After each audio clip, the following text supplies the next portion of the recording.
Hello, good morning everyone. आज के इस वीडियो में मैं बात करने वाला हूं आपसे एक इम्पॉर्टेंट विषय पे। और आज का जो हमारा इम्पॉर्टेंट विषय है वो है आपका डायबिटीज़। डायबिटीज़ क्या है, इसको किस तरीके से मैनेज किया जाए, इसको कैसे इसकी जांच की जाए, इन सब विषयों पे मैं बात करूंगा। वैसे मैं डायबिटीज़ के बारे में आप लोगों से पहले भी चर्चा कर चुका हूं, लेकिन लोगों के कुछ सवाल हैं, उन सवालों के जवाब दूंगा और साथ में मैं इसके मैनेजमेंट के बारे में बताऊंगा। तो सबसे पहले आपको जानने की ज़रूरत है कि डायबिटीज़ क्या है। तो डायबिटीज़ एक मेटाबॉलिक डिसऑर्डर है, यानी हमारे शरीर में ग्लूकोज की मेटाबॉलिज्म डिस्टर्ब हो जाती है, उसे हम डायबिटीज़ कहते हैं। यानी हमारे शरीर में जो ग्लूकोज का लेवल है, इसको मेंटेन करने के लिए हमारे शरीर में एक ग्लैंड है, एक ग्रंथि है, जिसे हम कहते हैं पेनक्रियास। तो पेनक्रियास से एक हार्मोन सेक्रीट होता है जिसे इंसुलिन कहते हैं, और ये इंसुलिन ग्लूकोज के लेवल को मेंटेन करने के लिए रेस्पॉन्सिबल है।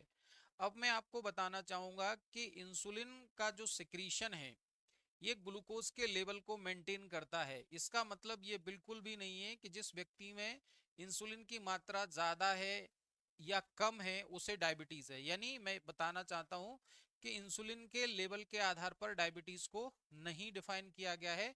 डायबिटीज को हम डिफाइन करते हैं ग्लूकोज के लेवल पर, यानी ग्लूकोज की मात्रा के आधार पर हम डायबिटीज को डिटेक्ट करते हैं। अब मैं एक लोगों का कॉमन सवाल रहता है कि डायबिटीज टाइप 1 क्या है और टाइप 2 क्या है। तो इसको आपको समझने की जरूरत है कि जो आपका पेनक्रियाज है, पेनक्रियाज की जो बीटा सेल्स होती हैं वो इंसुलिन का सेक्रीशन करती हैं। तो अगर किसी भी तरीके से ये बीटा सेल डिस्ट्रॉय हो जाती हैं और इंसुलिन का प्रोडक्शन नहीं होता है, यानी या तो ऑटो इम्यून हो सकता है, या ये जो का है आपका जेनेटिक हो सकता है, जन्मजात किसी भी कारण की वजह से अगर ये बीटा सेल डिस्ट्रॉय हो जाती हैं और इंसुलिन की मात्रा नहीं बनती है, अगर इंसुलिन नहीं बनेगा तो इस प्रकार की डायबिटीज को अपन टाइप 1 डायबिटीज या जुवेनाइल डायबिटीज कहते हैं। जुवेनाइल डायबिटीज क्यों कहते हैं? क्योंकि ये जो है कम उम्र के बच्चों में, यानी 10 से 15 साल की उम्र में पाई जाती है, इसीलिए से जुवेनाइल डायबिटीज कहते हैं। अब मैं आपको बताना चाहूंगा डायबिटीज टाइप 2 क्या होती है। तो जो डायबिटीज टाइप 2 है, इसमें इंसुलिन का प्रोडक्शन तो होता है, लेकिन ये इंसुलिन आपकी सेल के अंदर यानी ग्लूकोज की मेटाबॉलिज्म को कंट्रोल नहीं कर पाता है। यानी टाइप 2 डायबिटीज में इंसुलिन की कमी नहीं है, लेकिन ये इंसुलिन ग्लूकोज के लेवल को कंट्रोल नहीं कर पा रहा है, सेल के अंदर नहीं जा पा रहा है। तो इसीलिए इसको डायबिटीज टाइप 2 कहते हैं, या इसको इंसुलिन रेसिस्टेंट डायबिटीज भी कहते हैं, या इसको नॉन इंसुलिन डिपेंडेंट डायबिटीज भी कहते हैं। क्योंकि ये इंसुलिन पर डिपेंड नहीं है, यहाँ इंसुलिन की मात्रा है। तो मैंने बताया कि टाइप 1 में इंसुलिन का प्रोडक्शन होता ही नहीं है, तो उसका ट्रीटमेंट केवल और केवल इंसुलिन से किया जा सकता है। और जिसमें इंसुलिन का प्रोडक्शन हो रहा है लेकिन इंसुलिन सेल के अंदर प्रवेश नहीं कर रहा है, उसका ट्रीटमेंट हम ओरल हाइपोग्लाइसीमिक एजेंट यानी जो ड्रग देते हैं, वो ओरली ड्रग देते हैं जो ग्लूकोज के लेवल को मेंटेन करते हैं, रिड्यूस करते हैं। तो ये तो मैंने आपको डायबिटीज का क्लासिफिकेशन बताया। अब मैं बताना चाहूंगा कि डायबिटीज का इन्वेस्टिगेशन हम कैसे करते हैं। तो डायबिटीज के इन्वेस्टिगेशन के लिए आपको तीन ऑप्शन है आपके पास। यानी आप एक तो फास्टिंग शुगर करा सकते हैं, यानी ब्लड का जो फास्टिंग शुगर है जिसमें कम से कम 8-7 घंटे व्यक्ति ने कुछ न खाया हो, यानी कोई भी एनर्जी का ड्रिंक ना लिया हो, पानी इसमें पी सकते हैं। 7-8 घंटे फास्टिंग रखने के बाद अगर आप ब्लड शुगर चेक कराते हैं और उस दशा में ये शुगर की वैल्यू 70 से लेकर के 100 मिलीग्राम पर डेसीलीटर होती है, यानी आपको ध्यान रखना है कि ये वैल्यू 70 से 100 के बीच में अगर आती है तो आप जो है नॉर्मल हैं, आप हेल्दी हैं। लेकिन अगर यही वैल्यू आपकी यानी फास्टिंग ग्लूकोज की वैल्यू 110 से लेकर के 125 के बीच में आती है, तो आप प्री डायबिटिक हैं, यानी आपको डायबिटीज होने की संभावना है। इस दशा में आपको इसको टेस्ट को फर्दर कराना चाहिए। दूसरा जो टेस्ट है ये है आपका पोस्ट प्रांडियल, यानी खाना खाने के बाद। खाना खाने के बाद जो ग्लूकोज का लेवल है एक हेल्दी व्यक्ति में लेस देन 140 मिलीग्राम पर डेसीलीटर होना चाहिए, यानी 140 से इसकी वैल्यू कम होनी चाहिए। अगर 140 से इसकी वैल्यू कम है तब आप हेल्दी हैं। लेकिन अगर आपकी वैल्यू 140 से लेकर के 160 के या 180 के बीच में आती है, तब आपका जो है ग्लूकोज का टॉलरेंस लेवल गड़बड़ है, यानी आप डायबिटिक की जो है कंडीशन में है, आपको डायबिटीज हो सकती है। लेकिन अगर ये वैल्यू 200 से ज्यादा है तो आप श्योर डायबिटिक हैं, यानी अगर आपका खाना खाने के 2 घंटे बाद आपने ब्लड शुगर चेक कराया और ये वैल्यू 200 से ज्यादा आ रही है तो आप मानिए कि आपको डायबिटीज है। तीसरा ऑप्शन मैंने आपको बताया रैंडम ब्लड शुगर।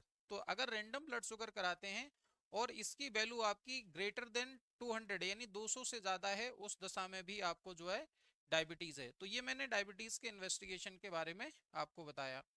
अब एक कॉमन सवाल रहता है कि HbA1c क्या है। तो मैं आपको बताना चाहूंगा कि HbA1c आपका हीमोग्लोबिन के साथ जो आपका कह सकते हैं कि ग्लूकोज बाइंड करता है, यानी ग्लाइकोसाइलेटेड हीमोग्लोबिन जिसे हम कहते हैं, वो आपको HbA1c है। मैं बताना चाहूंगा कि HbA1c का यूज हम इन्वेस्टिगेशन ऑफ डायबिटीज में नहीं करते हैं, यानी इससे डायबिटीज इन्वेस्टिगेट नहीं की जाती है, बल्कि एक अच्छा टूल है। ये एक ऐसा टेस्ट है जिसके आधार पर आप पिछले 3 महीने की ग्लूकोज के जो आपने मेंटेन किया है, ग्लाइसेमिक लेवल को मेंटेन करने के लिए, मेंटेनेंस को देखने के लिए हम इसे कराते हैं।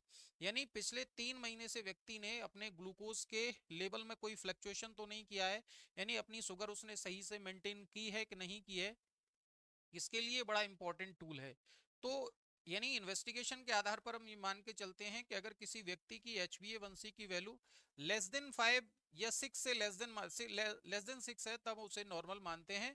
और ये इन्वेस्टिगेशन भी करती है, साथ में आपको एक ऐसा अच्छा पैरामीटर है सो बताएगी कि लोग कहते हैं कि नहीं हम डायबिटीज अपनी मेंटेन किए हुए हैं, प्रॉपर समय पे दवा ले रहे हैं। तो अगर कोई व्यक्ति सही से डायबिटीज को मेंटेन किए हुआ है तो उसकी HbA1c की वैल्यू एक्यूरेट आएगी, यानी लेस देन 6 आएगी, जो आपको इस बात का इंडिकेशन देगी कि आपने सही से मेंटेन किया है।